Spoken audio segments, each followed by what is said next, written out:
Debat calon presiden akan kembali digelar nantinya pada tanggal 7 Januari 2024. Dan salah satu isu yang akan dibahas dalam isu geopolitik di mana ketiga paslon sepakat soal mengatasi perseteruan antara Israel dan Palestina.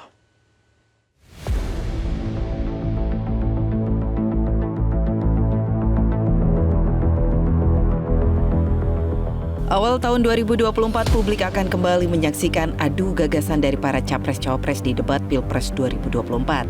Debat ketiga akan bertema pertahanan, keamanan, hubungan internasional, dan geopolitik.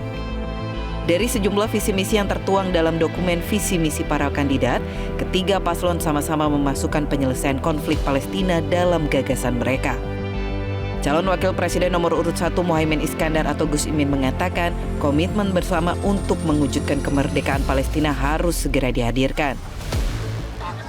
Komitmen bersama untuk menjaga dan mewujudkan cita-cita kemerdekaan Palestina yang sudah disetujui oleh semua pihak, termasuk PBB dan seluruh negara-negara. Sehingga jalan damai harus ditempuh menuju kemerdekaan Palestina. Pakar hubungan internasional menilai ketiga capres harus mampu menjawab peran Indonesia yang memiliki politik luar negeri bebas aktif dan sebagai middle power dalam kancah geopolitik untuk menyelesaikan konflik di Palestina. Nah, pertanyaannya adalah bagi capres, apa langkah yang akan diambil? Apakah seperti Bapak Presiden yang kemarin ini pergi ke misalnya saja Oki, lalu bertemu dengan Presiden Joe Biden dan dalam pembicaraan yang tanpa diduga-duga beliau mengatakan bahwa Indonesia akan berterima kasih ke Amerika Serikat apabila Amerika Serikat dapat menghentikan serangan yang dilakukan oleh Israel ke Gaza. Sementara isu lain yang masih menjadi PR bagi Indonesia adalah masalah keamanan cyber dan data pribadi. Capres nomor urut 3 Ganjar Pranowo menyebut karena digitalisasi yang makin marak, maka pemerintah perlu terus memperbarui teknologi yang ada agar tidak kebobolan. Kita punya Kominfo, punya BSSN, saya kira penting untuk membantu itu. Dan makin hari harus diupdate terus-menerus, kalau tidak kita lewat. Karena mereka yang ingin masuk untuk membobol itu makin banyak dan teknologinya beradu cepat. Itulah pentingnya juga kecanggihan-kecanggihan teknologi dan pendidikan kita agar tidak bocor. Maka kewajiban pemerintah untuk mengamankan itu. Namun pakar keamanan cyber Alphonse Tanujaya menyayangkan dari ketiga paslon capres-cawapres pemilu 2024 belum ada yang memberikan solusi konkret masalah keamanan cyber dan data. Kondisi keamanan data cyber khususnya data penduduk Indonesia memang banyak yang bocor lah di tahun 2023 ini. Memang ironis gitu loh. Kita tertinggalnya sudah sangat jauh gitu loh. Jadi cepatlah bertindak mengejar ketertinggalan ini, lalu pemerataan ini kalau bisa sih janganlah dikorupsi atau dihambat. Debat ketiga capres yang akan diselenggarakan minggu mendatang disebut-sebut memberikan keuntungan bagi capres nomor urut 2 Prabowo Subianto yang merupakan Menteri Pertahanan. Tim Liputan, Metro TV. Pemirsa, lantas seperti apa persiapan ketiga capres menghadapi debat ketiga yang bertemakan pertahanan, keamanan, hubungan internasional dan geopolitik, dan mampukah mereka meraup suara pemilih yang belum menentukan pilihan? Kita akan membahasnya bersama dengan M. Farhan, anggota DPR RI fraksi Nasdem sekaligus Timnas Amin, kemudian Dhanil Simanjuntak, jubir Prabowo, dan Andi Wijayanto, Deputi Politik 5.0 TPN Ganjar Mahfud. Kita langsung sapa, selamat pagi. Mas Dhanil, selamat pagi. Mas Andi, selamat pagi juga Mas Farhan, nanti juga akan bergabung bersama kami di Selamat Pagi Indonesia. Mungkin saya pertama mau ke Mas Dhanil terlebih dahulu. Mas Dhanil, kalau kita melihat temanya pertahanan, keamanan, inilah tema-tema yang bisa dikatakan lekat dengan capres Anda atau Prabowo Subianto. Nah, yang menarik Sekretaris TKN Nusron Wahid ini juga bilang persiapan Prabowo jelang debat ketiga itu hanya dengan makan enak, tertawa riang, istirahat cukup, dan baca buku. Apakah kemudian tema debat ini memang sudah comfort zone-nya bagi capres Anda?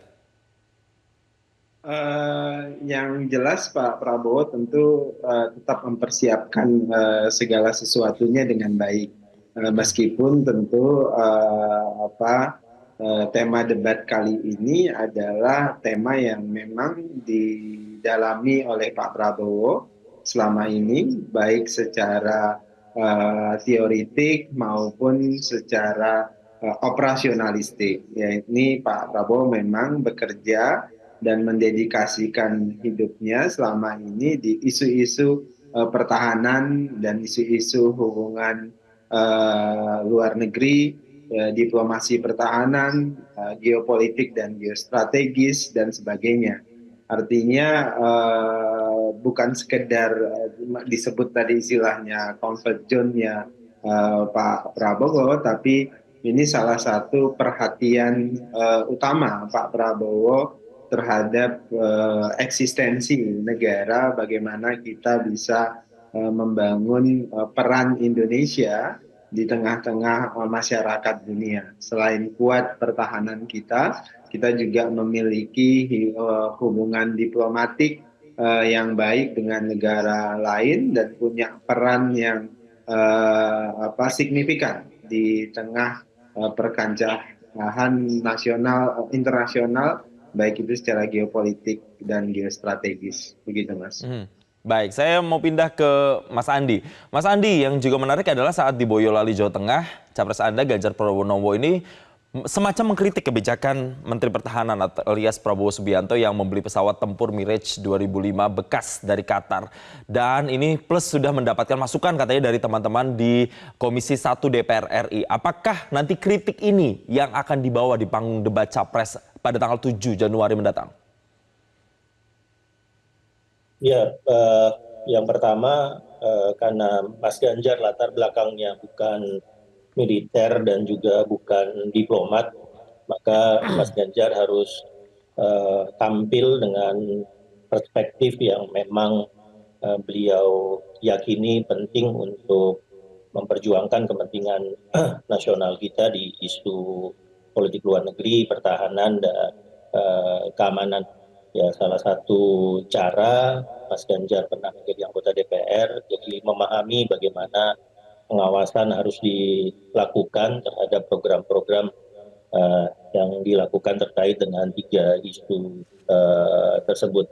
Yang disampaikan oleh Mas Ganjar itu sebetulnya tantangan utama yang dihadapi oleh Kementerian Pertahanan, siapapun presidennya, siapapun menterinya. Jadi bukan hanya masalah di masa Pak Prabowo.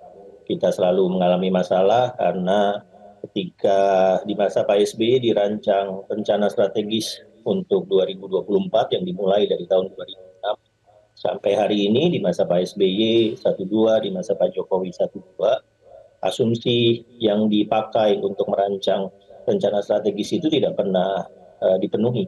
Ya, asumsi itu ya 2 asumsi besarnya. Rencana strategis itu dirancang dengan asumsi pertumbuhan ekonomi akan 7% plus tidak terpenuhi. Asumsi itu dirancang dengan asumsi rencana itu dirancang dengan asumsi bahwa alokasi pertahanan kepada PDB itu akan meningkat dari sekitar 0,7 naik menjadi 1%, menjadi 1,5%. Di semua menteri pertahanan itu juga tidak. Jadi itu tantangan makro yang memang menjadi PR semua menteri pertahanan, bukan hanya Pak Prabowo, dan itu kita yang sama-sama harus mencari.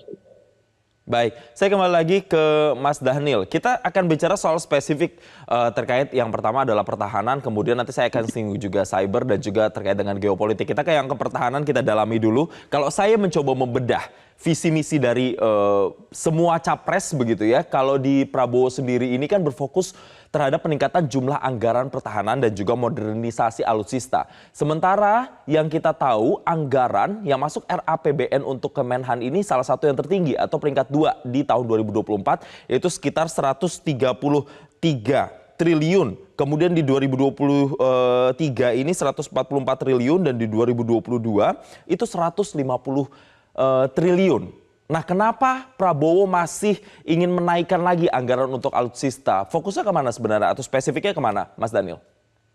Mas Jason, yang perlu dipahami adalah target utamanya adalah mencapai postur pertahanan yang ideal, postur pertahanan yang bisa mengcover kekuatan pertahanan kita itu mumpuni di kawasan. Itu pertama, itu goal utamanya. Karena goal utamanya adalah jalannya adalah memodernisasi alutsista kita yang memang rata-rata sudah tertinggal dan sudah mulai tua.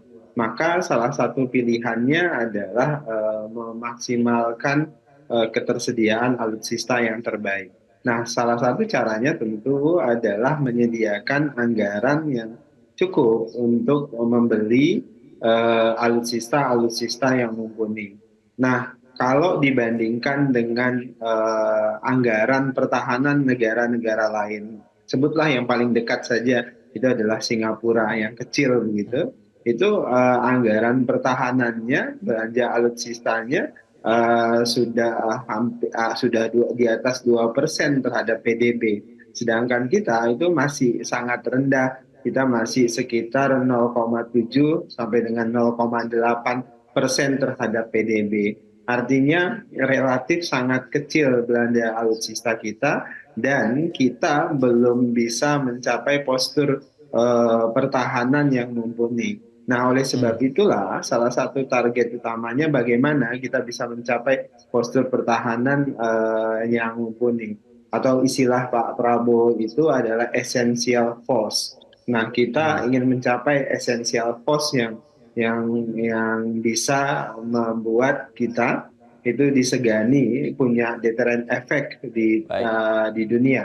Dan kenapa ini juga kan selalu kritiknya adalah kenapa ini tetap menjadi salah satu fokus. Bagaimanapun juga ya, alutsista adalah bagian yang sangat dasar terkait dengan pertahanan negara.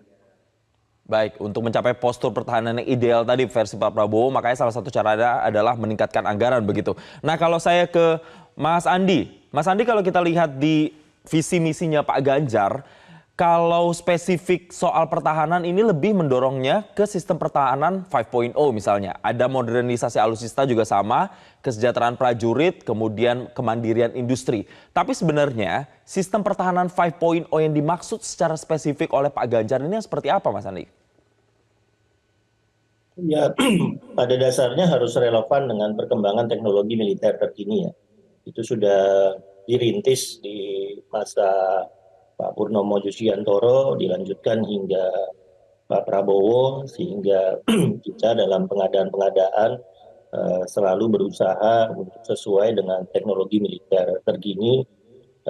Misalnya kalau untuk pesawat tempur, teknologi militer terkininya sudah akan lompat ke generasi 5, kita masih terbebani transisi generasi 3 ke generasi 4. Dan sementara kendala utama dari Kementerian Pertahanan adalah untuk membeli generasi 4,5, generasi 5 itu antre. Sementara di Undang-Undang Industri Pertahanan harus ada offset, harus ada teknologi kalau bisa dikerahkan ke kemandirian industri pertahanan. Tapi untuk itu kita biasanya langsung diminta untuk membeli 6 sampai 10 skuadron.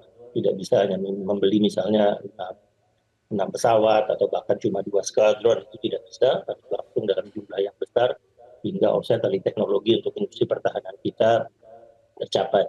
Nah, ini kendala-kendala makro ya sebetulnya yang memang harus diselesaikan dalam satu perencanaan jangka panjang, tidak bisa diselesaikan di satu masa kepresidenan, mungkin 5 sampai 7 masa kepresidenan baru masalah ini bisa diselesaikan. Baik, Mas Andi, tapi saya mau menegaskan lagi, artinya yang dimaksud kalau kita fokus ke modernisasi alutsista, versinya Pak Ganjar itu tidak membeli bekas begitu? Tidak bisa lagi, karena terutama untuk Angkatan Udara dan Angkatan Laut ya. Angkatan Udara, Angkatan Laut itu kita ketertinggalan satu generasi teknologi saja, itu battle-nya tidak bisa dimenangkan. Jadi F-16 misalnya, kalau di depannya ada F-22, apalagi di depannya ada F-35, lalu ada dogfight, itu sudah hampir tidak mungkin dimenangkan. Jadi akhirnya kita memang harus mengejar teknologinya. Kami sangat memahami kesulitan-kesulitan yang dimiliki oleh Kementerian Pertahanan untuk langsung mengejar ke teknologi 4,5 dan 5. Karena itu kata kuncinya memang transisi sehingga dari pesawat generasi 3, 4 yang sekarang harus kita ganti seperti terutama Skyhawk dengan F-5. Baik. Itu kalau bisa idealnya langsung lompat ke F-22 dengan 35. Tapi kalau sekarang kita pesan F-22 di Lockheed Martin Amerika Serikat, itu datangnya bisa 20 tahun lagi. Sementara kebutuhan untuk mengisinya sekarang. Nah, transisi itu kami pahami, tapi bagaimana caranya komitmen untuk mengejar teknologi militer itu terjadi. Baik, yang lebih relevan dengan yang sekarang begitu. Nah, nanti Mas Andi dan juga Mas Dhanil, saya juga akan menanyakan lebih detail kalau tadi soal pertahanan. Ada juga yang masih menjadi concern, yaitu soal keamanan siber yang tadi dikatakan oleh pakar siber bahwa Indonesia ini semacam lemah begitu ya. Apakah ada terobosan dari para capres ini yang bisa memperbaiki sistem pertahanan terutama di bidang siber di Indonesia? Tapi kita akan bahas usai jeda. Mas Dhanil dan juga Mas Andi, tetaplah bersama kami di Selamat Pagi Indonesia. Anda kembali bersama kami di Selamat Pagi Indonesia dan kembali kami lanjutkan perbincangan. Ini terkait dengan jelang debat Capres yang kedua nanti tanggal 7 Januari 2024. Saya kembali ke Mas Dhanil. Mas Dhanil, nanti kalau membahas soal siber yang saya lihat dari draft visi misi dan juga program kerja dari Pak Prabowo, yang dikatakan adalah memperkuat kapabilitas Badan Pertahanan Siber. Spesifiknya seperti apa ini Mas Dhanil? Ya, institusionalisasi terhadap Badan Pertahanan Cyber ini akan diperkuat. Nah, salah satu memang ini adalah pekerjaan jangka panjang begitu, bukan pekerjaan jangka pendek. Itulah kenapa misalnya salah satu program Pak Prabowo dan Mas Gibran misalnya kalau terkait dengan di luar program pertahanan itu misalnya ada di hilirisasi digital yang kemarin sempat dikritik dengan istilah hilirisasi digital. Ini juga terkait dengan upaya mendorong pertahanan cyber yang kuat. Artinya apa? Kita ingin mendorong hilirisasi digital itu artinya kita ingin istilah dalam hal cyber atau teknologi istilah DNA. Artinya device, network, application, mulai dari device-nya, mulai dari network-nya, mulai dari application-nya, itu bisa kita produksi sendiri. Sehingga pertahanan cyber kita itu tidak tergantung dengan pihak lain, baik pihak lain yang berasal dari dalam negeri misalnya yang kelompok-kelompok tertentu atau dari luar negeri. Sehingga dengan cara begini, maka pertahanan cyber kita akan kuat, sepenuhnya dikontrol oleh negara, tidak mudah dikendalikan atau diretas atau dirusak oleh pihak lain. Jadi itulah intinya pertahanan cyber itu tadi istilah kami dilakukan juga dengan istilah hilirisasi digital atau DNA tadi. Device-nya punya kita sendiri, network punya kita sendiri, application-nya punya kita sendiri. Kata kuncinya adalah hilirisasi tadi dan juga ada fully control terkait dengan keamanan siber. Saya mau ke Mas Farhan yang baru saja bergabung. Mas Farhan, ini kita sudah masuk ke topik soal keamanan siber. Dan yang saya baca dari visi misi dan juga program kerja Amin terkait dengan siber ini adalah meningkatkan kemampuan Indonesia untuk mengatasi ancaman siber sebagai bagian dari terorisme atau peperangan non-konvensional. Nah, meningkatkan kemampuan Indonesia mengatasi ancaman siber ini bagaimana caranya yang spesifik, Mas Farhan? Ada dua hal. Yang pertama, penguatan lembaga, khususnya Badan Cyber dan Sandi Negara. Saat ini BSSN bisa dikatakan tidak punya kekuatan atau tidak mampu melaksanakan kekuatannya dalam kapasitas yang sesungguhnya karena keberpihakan anggaran yang juga setengah hati. Itu nomor satu. Nomor dua adalah mengenai kerjasama kita dengan lembaga-lembaga internasional yang memang memiliki reputasi terbaik sebagai lembaga yang akan mengoptimalkan pengamanan cyber yang ada di Indonesia. Tentu tidak semudah itu saja. Memang adalah sebuah impian bersama apabila kita bisa melahirkan para engineer komputer yang mengerti betul cyber security yang berasal dari Indonesia. Tetapi walaupun ada orang-orang terbaik dan tercerdas di Indonesia, namun jumlahnya tidak cukup banyak dan keberpihakan anggaran kita memang masih sangat rendah terhadap pengamanan cyber. Nah, hal ini tercermin dari rendahnya compliance atau kepatuhan lembaga-lembaga negara terhadap sistem pengamanan atau protokol pengamanan cyber yang telah ditetapkan oleh BSSN. Maka penguatan lembaga BSSN menjadi salah satu prioritas utama dan juga memastikan bahwa kita didukung oleh orang-orang terbaik dalam pelaksanaan cyber security. Baik, ada benang merahnya di situ adalah penguatan badan BSSN begitu ya. Saya mau ke Mas Andi. Ya. BSSN ini juga hampir sama dengan yang dituliskan atau dituangkan di program Ganjar Mahfud begitu ya. Dan ditambahkan lagi ada pembentukan Angkatan Siber TNI. Seberapa signifikan formulasi dari program kerja ini untuk keamanan siber menurut Anda? Untuk kami keamanan siber itu technological driven ya. Jadi kuncinya memang menguasai teknologi. Untuk menguasai teknologi ada R&D yang harus kita perbesar, ada misalnya investasi dan alokasi anggaran yang harus signifikan karena teknologi pasti mahal, dan yang terpenting adalah sumber daya manusia berupa digital talent termasuk dengan cyber poolnya. Nah, untuk merangkum itu semua kita kemudian tidak bisa keras dengan mengusulkan regulasi-regulasi yang sifatnya terlalu ketat karena teknologinya sangat fluid, berkembangnya sangat cepat. Jadi kalau dalam digital security, di digital ecosystem, istilah yang dimunculkan kemudian adalah sandbox. Sandbox ini untuk menjelaskan bagaimana regulasi itu bisa sangat-sangat cepat berubah karena biasanya negara pemerintah itu tertinggal ketika teknologinya melompat secara signifikan. Misalnya dalam 3-4 bulan terakhir kita melihat bagaimana perubahan yang terjadi di keranjang kuning misalnya. Nah, dilarang, terus tiba-tiba teknologinya bisa disesuaikan, marketplace-nya bisa disesuaikan, keranjang kuningnya muncul lagi. Nah, itu sandbox-nya yang kemudian harus segera disiapkan oleh pemerintah. Tapi kuncinya adalah ini technological driven. Dan technological driven itu membutuhkan R&D, inovasi, investasi, dan yang paling penting sumber daya manusia.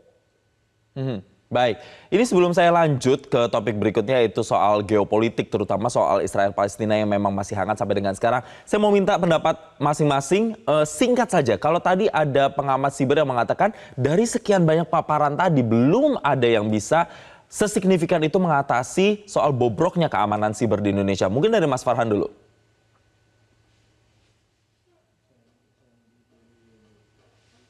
Mas Farhan, masih tersambung bersama kami? Baik, saya mungkin ke Mas Dhani dulu kalau terlebih dahulu. Maaf. Halo? Oke, sudah. Audionya udah balik nih. Maaf. Ya. Maaf. Mas Farhan, silakan. Jadi kembali hal yang paling kunci adalah tingkat kepatuhan lembaga negara yang menyimpan data masyarakat yang sebegitu banyaknya dan sebegitu luasnya terhadap protokol keamanan cyber yang telah ditetapkan oleh BSSN. Tingkat kepatuhan ini tentu tidak terlepas dari bahwa faktanya penyelenggara pengadaan sistem keamanan cyber di Indonesia ini masih terlalu beragam.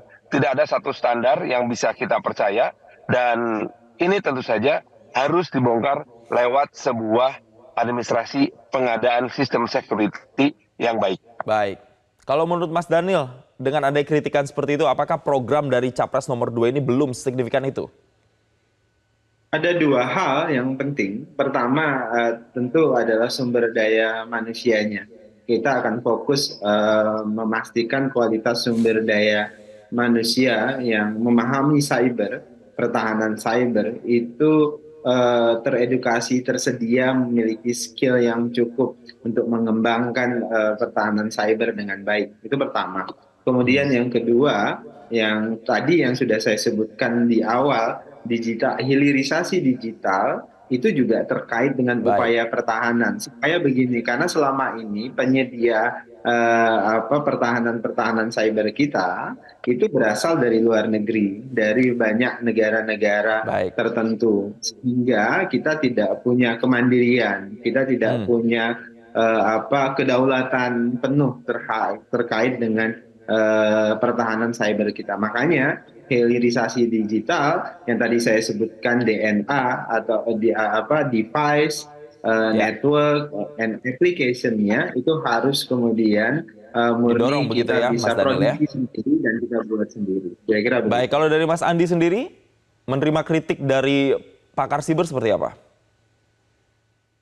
Ya, realitanya memang kalau untuk cyber kita termasuk masih rendah dalam beberapa indeks ya. Karena itu memang nggak punya pilihan, kita harus lebih cepat melompat Sudah ada evolusi dari lembaga sandi negara menjadi BSSN, itu Kominfo namanya Kementerian Penerangan. Mungkin kita harus ngutak-ngatik lagi bagaimana Kominfo itu terkait langsung dengan digital dan cyber.